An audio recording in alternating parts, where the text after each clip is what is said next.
Hello, welcome to Manga Comic TV. Today we're going to be running a gauntlet, and this one is definitely going to piss somebody off because stepping into the gauntlet, we have Batman going up against the X-Men. Now, right off the bat, there'll be a certain demographic of people that will tell you that Batman isn't getting through one of the X-Men, but that's just not true. Batman actually gets a lot farther than you probably think. So without further ado, let's just jump into it with who is Batman. Well, Batman is a hero that really needs no introduction, as Batman is one of the most famous heroes from DC Comics. Created by artist Bob Kane and writer Bill Finger, Batman made his comic book debut in issue 27 of Detective Comics in March 30th of 1939. Now, when discussing Batman, one thing that's important to note is Batman is just a human. But when you see some of the shit that Batman has pulled off, you actually start to wonder, is this motherfucker really human? Now, this may piss some people off, but Batman is actually widely considered to be one of the smartest people in the world, and maybe even beyond that. Batman has worked on cures for viruses, as well as engineering several of his own viruses. Batman has also been shown to have created and used cloning technology. He also designed the entire Hall of Justice, which is also a mobile flying fortress equipped with missiles and energy armaments. If you have a piece of technology, Batman has been shown to be able to reverse engineer it, and he's literally just straight up engineered several weapons of mass destruction. This motherfucker Batman is a head case, as if he deems you a threat and you have a weakness, he's gonna find that weakness and save it and use it for ammo later. He's even put into place several contingency plans against his own comrades. He even went as far as uploading a virus to Cyborg the day he met him and saving that virus for when he needed an ace in the hole. Then on top of that, with any amount of prep time, Batman has been shown to be able to stop some of the most powerful beings in the universe.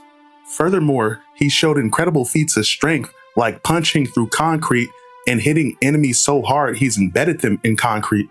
He's been able to lift stone pillars that weigh several tons, and he's been able to survive a beating from Wonder Woman. And that's not to mention his technology, as Batman has some of the most advanced tech in the entire world. This includes technology from his weapons, to his batsuit, to a series of satellites that can turn the fucking sun red. Look, we can go on and on all day about Batman. This motherfucker is absolutely absurd for a human being. But who are the X-Men? Well, the X-Men are a team of superhero mutants, each one with extraordinary abilities and powers from Marvel Comics. Created by Stan Lee and Jack Kirby, X-Men made their first debut in X-Men issue 1 in September of 1963.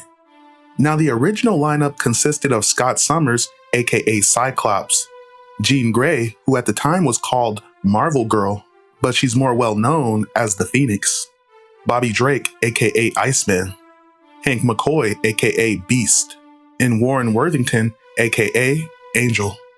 Now, since then, a slew of mutants have been added to the X-Men roster, but the question we're here to answer today is, does Batman clear? Now, first up, we have Nightcrawler. Now, Kurt Wagner, aka Nightcrawler, is one of the X-Men with his primary ability being teleportation, but Nightcrawler is so much more than that. Not only is Nightcrawler fairly strong, but he has superhuman agility, reflexes, and mastery of hand-to-hand combat. He's also an extremely skilled swordsman. Now, with that said, I actually have Batman beating Nightcrawler 9 out of 10 times. And listen, I know there's going to be a group of people that thinks that Nightcrawler can just grab Batman and teleport him really high into the air. Our Nightcrawler could teleport him to the Arctic or some shit, leave him in a tornado, but none of that shit's going to work. First of all, not only is Batman's suit weatherproof, but Batman can pretty much fly. Nightcrawler definitely can't fight better than Batman. And if you can touch Batman, Batman can touch you. But if Batman has prep time, not only does he beat Nightcrawler, but he actually turns him into a human. There have been several cures developed to suppress the mutant gene. And if Batman has prep time, I guarantee not only is he going to get his hands on some of that shit, but he's also going to reverse engineer it. He's done it so many times before. Without prep time, I got Batman beating Nightcrawler's ass 9 out of 10 times. With prep time, Batman's winning 11 out of 10 times. Next up on the X-Men roster, we have Dr. Hank McCoy, aka Beast. Now his mutant gene makes him a beast, but he also possesses superhuman strength, agility, and endurance. While not invulnerable, he's considered to be extremely durable. Having said that, I have no prep time Batman winning 9 out of 10 times. With prep time, I got Batman winning 10 out of 10. Even though Beast is strong, his lack of range is a very particular weakness. This pretty much makes it so Beast has to hand with you unless he has some kind of trump card to give him range capabilities. Furthermore, while he does possess superhuman strength, he's not invulnerable and he can easily be incapacitated. Hell, Batman might simply be able to incapacitate him with tranq darts. Then if Batman has prep time, he's not only beating Hank McCoy, but he's going to use a re-engineered Hope Serum to turn his ass into a human. Next up on the X-Men roster, we have Bobby Drake, aka Iceman. Bobby Drake, aka Iceman, has the ability of cryokinesis, allowing him to create and generate as well as control ice and snow. Iceman is not only considered incredibly strong, but in some circles he's actually considered near invulnerable. He can freeze shit on a molecular level. He can manipulate the body temperature in or around his adversaries. In some instances, he's even been shown to freeze time and space around himself. Having said that, no prep time, I got Batman beating Iceman 8 out of 10 times. With prep time, I got him beating Iceman 11 out of 10 times. Iceman has one glaring weakness. Can you guess what that is? He's a motherfucking block of ice. A lot of his abilities can be negated with intense heat. It's even possible to hit him with heat so extreme that he'll start evaporating. Batman has laser beam satellites that can turn the sun red. The only real chance Iceman has is maybe he gets the drop on him, and maybe he freezes him solid. But Batman has been frozen solid before by Mr. Freeze, and not just that, Batman has been shown to be able to deploy countermeasures in seconds. With no prep time, I got Batman beating Iceman 8 out of 10 times. With prep time, he not only beats Iceman, but he turns him into a human. Coming up next on the X-Men roster is Kitty Pryde, aka Shadowcat. Now, Kitty Pryde is a mutant from the X-Men roster that primarily has the ability to phase through solid objects. Now, Kitty Pryde's abilities complicate things because they actually make her a lot more formidable and a lot more versatile than a lot of people think. If you're not careful when dealing with Kitty Pryde, she could potentially kill you as her abilities allow her to phase through you and target your vital organs. In theory, Kitty could phase through you and rip out your heart and your brainstem. Now, you rarely see her do any of these things because Kitty hardly attacks with murderous intent, but it doesn't change the fact that she can still do them. Having said that, no prep time, I got Batman winning 6 out of 10 times. With prep time, I have Batman winning 10 out of 10 times. This fight is almost even because it all depends on if Kitty kills Batman with her first strike. If she doesn't, or if Batman instantly takes the range approach, he's going to realize Kitty can phase through objects and he's going to plan accordingly. But once Batman realizes what her ability is, there's 100 different ways to take down Kitty Pryde. With prep time, he not only beats Kitty Pryde, but he turns her into a human. Next on the X-Men roster is Scott Summers, aka Cyclops. Now, Cyclops is a mutant from the original X-Men that's widely considered to be the leader. Cyclops' mutant ability allows him to project powerful concussive beams out his eyes. Cyclops is considered to be incredibly powerful, as his beams have been shown to rip a small planet in half, destroy Wolverine's adamantium skeleton. He's even managed to hurt the Incredible Hulk with one of his concussive blasts.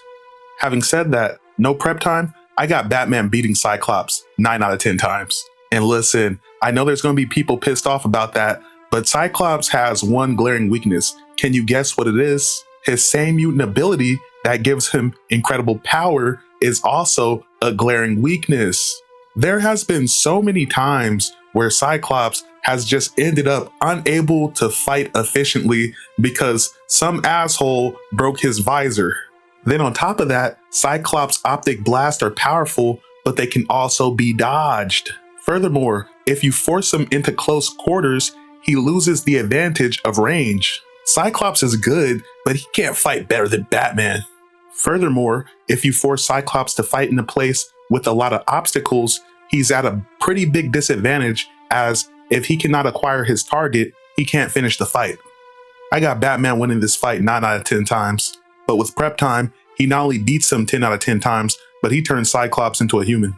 Now here's where things get complicated, because next up we have Aurora Monroe, aka Storm. Now Storm is a mutant from the X-Men that's generally considered to be Omega level, as she has unparalleled control over the weather and atmospheric phenomena. Storm is considered to be one of the most powerful beings in the Marvel Universe. She can create continent-wide storms. She shielded the Earth from solar radiation.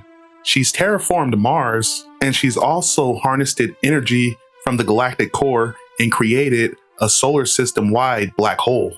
That's just a few things she's done. Having said that, with no prep time, I give Batman a 1 out of 10 chance of beating her. Storm is not only incredibly strong, but in order to beat her, you need to close the distance, which could be a pain in the ass, considering this bitch has dominion over the weather. Or you utilize ranged attacks, which is also a bitch considering she controls the weather. Or you need to try to get her in an enclosed space to limit her ability to move around. But once again, this is also a bitch because she controls the fucking weather. With no prep time, I have Batman beating Storm 1 out of 10 times, and that may be too high. But here's where things get interesting, because with prep time and knowing what he's going up against, I actually have Batman beating Storm 9 out of 10 times. And not just that, Batman would likely turn her into a human. Like, Storm is incredibly powerful, but a Batman with prep time can absolutely take out Storm. With prep time, Batman is going to surprise and immobilize her in a weatherproof container. And then he's going to hit her with a gas variant of the Hope Serum. With prep time, I got Batman winning 9 out of 10 times. But without prep time, he has absolutely no shot. But he still might be able to get away once he realizes he's in over his head. Next up, we have Jean Grey, aka Phoenix. Jean Grey possesses powerful telepathic and telekinetic abilities, but when bonded with the Phoenix Force, her powers reach a cosmic level. Jean Grey is capable of mind reading, mind control, psychic blasts, mental illusions, as well as astral projection. When it comes to telekinesis, she can levitate, project force fields, she can manipulate objects and matter on a subatomic level.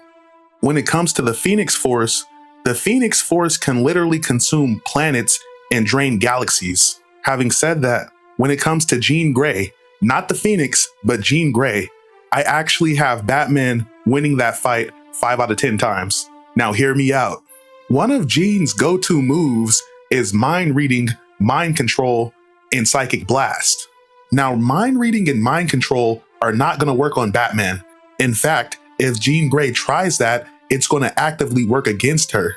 The second Jean Grey tries to mind read or mind control Batman, it's going to take her to a place that's so dark, she's probably going to be immobilized with fear as she's going to try to figure out what the fuck she just saw.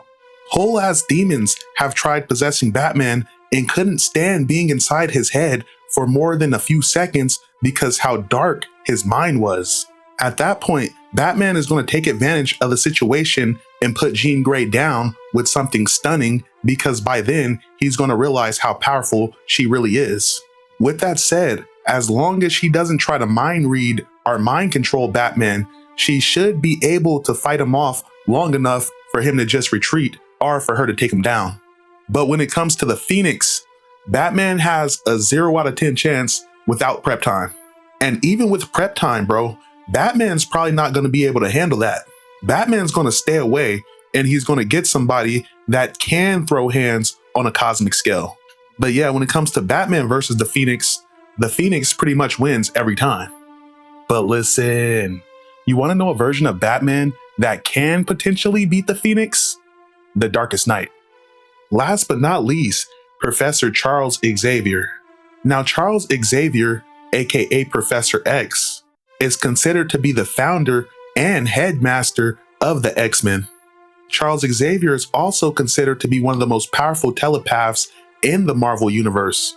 He possesses abilities such as telepathy, mental defense, mind control, illusions, telepathic mastery, and Cerebro, a device that enhances his telepathic abilities.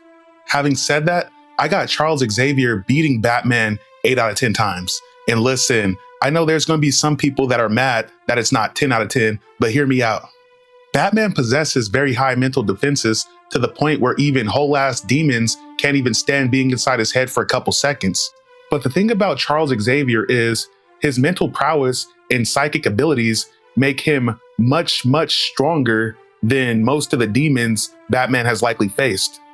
But the reason I said 8 out of 10 and not 10 out of 10 times is there's still a slight chance that when Charles Xavier goes inside Batman's head, he's caught off guard by what he sees, giving Batman enough time to possibly deploy a countermeasure. Now, with that said, it's still highly unlikely because there's still an 80% chance that Professor Xavier is going to incapacitate Batman with his psychic abilities. Now, listen, this is the part that's going to piss people off.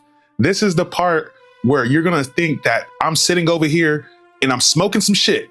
Because if Batman had prep time, he's actually beating Charles Xavier 10 out of 10 times. And not just that, he's going to turn him into a human. Now, look, hear me out. If you have a weakness, it doesn't matter what it is, Batman will find it, he will reverse engineer it, and he will use it against you. In this case, it's not only the Hope Serum, but it's also going to be Magneto's helmet.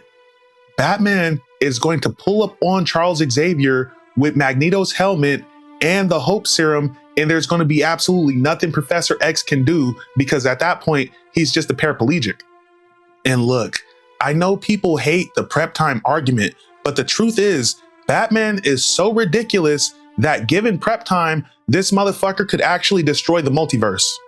Now, the question we're here to answer today is, does Batman clear the X-Men? And the answer is fuck no. But he actually gets a lot farther than you would think.